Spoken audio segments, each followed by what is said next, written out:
ഷൈനും കുടുംബവും സഞ്ചരിച്ചിരുന്ന വാഹനം തമിഴ്നാട് സേലത്തിനടുത്ത് വെച്ച് അപകടത്തിൽപ്പെടുകയും ആ അപകടത്തിൽ ഷൈനിനും ഷൈനിൻ്റെ അനിയനും അമ്മയ്ക്കുമൊക്കെ പരിക്കുകൾ ഏൽക്കുകയും ഷൈനിൻ്റെ അച്ഛനായിട്ടുള്ള ചാക്കോ അദ്ദേഹം മരണപ്പെടുകയാണ് ഉണ്ടായത്.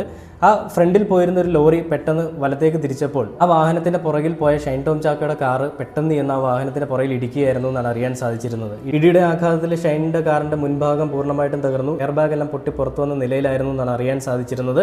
അതിന് ഡ്രൈവറിന് എന്താണ് പറ്റിയെന്നുള്ള കാര്യങ്ങളെ പറ്റിയൊന്നും അറിവില്ല. ഷൈനിനൊക്കെ കൈയൊടിഞ്ഞു, അമ്മയ്ക്കും അനിയനുമൊക്കെ ഭാഗികമായ പരിക്കുകളുണ്ട്.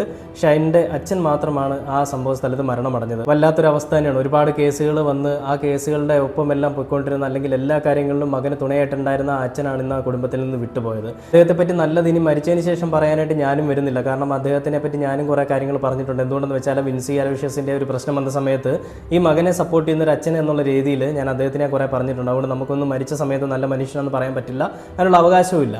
പക്ഷേ